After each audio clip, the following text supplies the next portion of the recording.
Welcome to the wonderful world of English literature. And the book of the day is Hamlet, the famous tragedy written by William Shakespeare with Arabic subtitles. William Shakespeare is called the father of English drama. He wrote 38 plays and 154 sonnets. He was born 1564 and died 1616. He lived in the Elizabethan age of English history. Some of his famous plays are Romeo and Juliet, Hamlet, and A Midsummer Night's Dream. The tragedy of Hamlet, Prince of Denmark, often shortened to Hamlet, is a tragedy written by William Shakespeare sometime between 1599 and 1601. It is Shakespeare's longest play, with 30,557 words.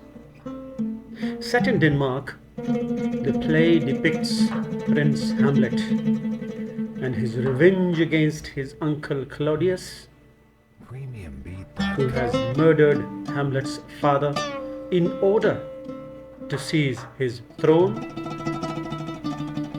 and marry Hamlet's mother. The plot of the play goes like this.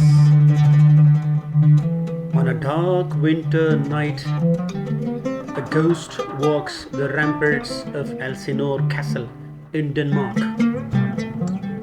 Discovered first by a pair of watchmen, then by the scholar Horatio, the ghost resembles the recently deceased King Hamlet, whose brother Claudius has inherited the throne and married the king's widow, Queen Gertrude.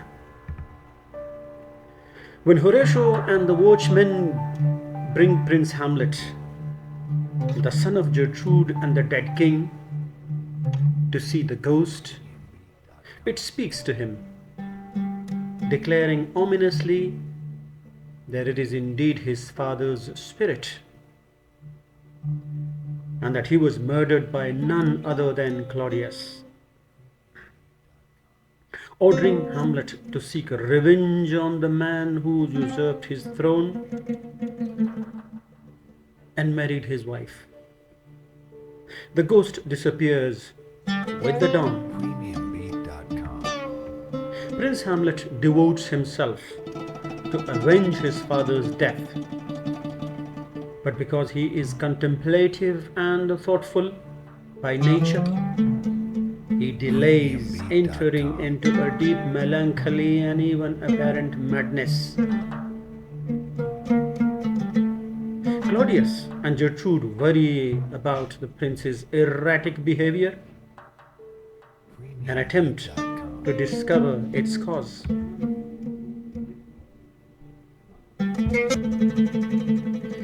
They employ a pair of Hamlet's friends, Rosencrantz and Guildenstern, to watch him. When Polonius, the pompous Lord Chamberlain, suggests that Hamlet may be mad with love for his daughter, Ophelia, Claudius agrees to spy on Hamlet in conversation with the girl. But though Hamlet certainly seems mad, he does not seem to love Ophelia. He orders her to enter a nunnery and declares that he wishes to ban marriages. A group of traveling actors comes to Elsinore, and Hamlet seizes upon an idea to test his uncle's guilt. He will have the players perform a scene closely resembling the sequence by which Hamlet imagines his uncle to have murdered his father, so that if Claudius is guilty, he will surely react. When the moment of the murder arrives in the theatre, Claudius leaps up and leaves the room. Hamlet and Horatio agree that this proves his guilt. Hamlet goes to kill Claudius, but finds him praying. Since he believes that killing Claudius while in prayer would send Claudius' soul to heaven, Hamlet considers that it would be an inadequate revenge and decides to wait. Claudius, now frightened of Hamlet's madness and fearing for his own safety, orders that Hamlet be sent to England at once. Hamlet goes to confront his mother, in whose bedchamber Polonius has hidden behind a tapestry. Hearing a noise from behind the tapestry, Hamlet believes the king is hidden or hiding there. He draws his sword and stabs through the fabric, killing Polonius.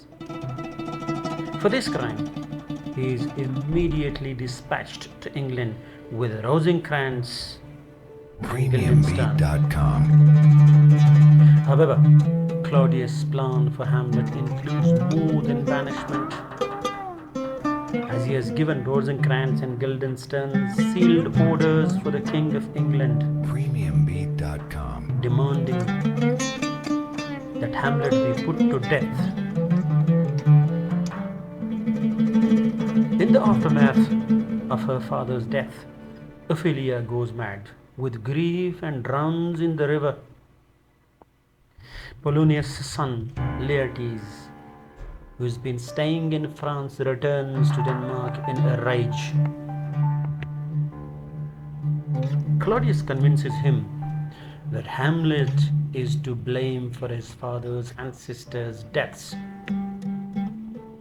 When Horatio and the king receive letters from Hamlet indicating that the prince has returned to Denmark after pirates attacked his ship en route to England, Claudius concocts a plan to use Laertes' desire for revenge to secure Hamlet's death.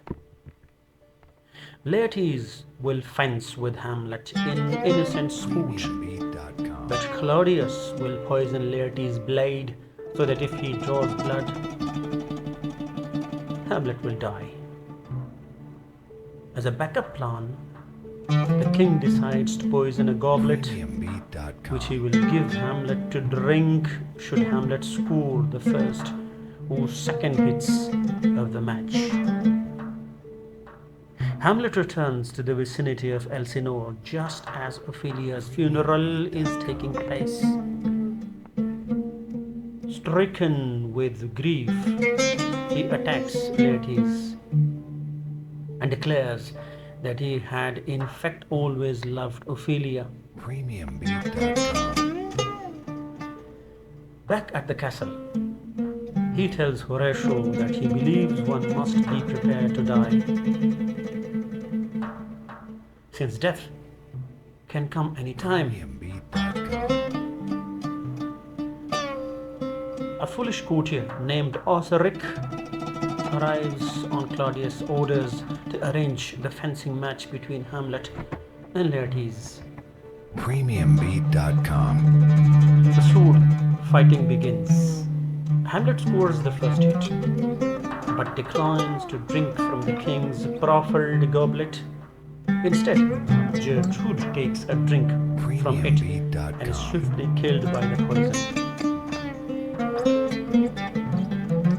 Laertes succeeds in wounding Hamlet, though Hamlet does not die of the poison immediately.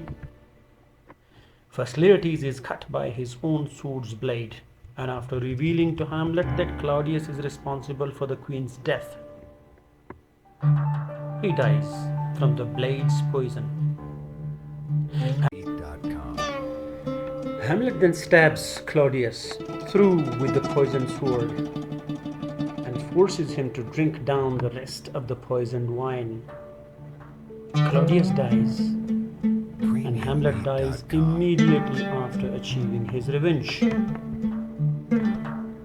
At this moment, a Norwegian prince named Fortinbras, who has led an army to Denmark and attacked Poland earlier in the play, enters with ambassadors from England, who report that Rosencrantz and Guildenstern are dead. Fortinbras is stunned by the gruesome sight of the entire royal family lying sprawled on the floor dead. He moves to take power of the kingdom. Horatio, fulfilling Hamlet's last request, tells him Hamlet's tragic story. Fortinbras orders that Hamlet be carried away in a manner befitting a fallen soldier. That is the end of this grand tragedy by William Shakespeare. We'll be back with another episode from the wonderful world of English literature. Until then, it's goodbye.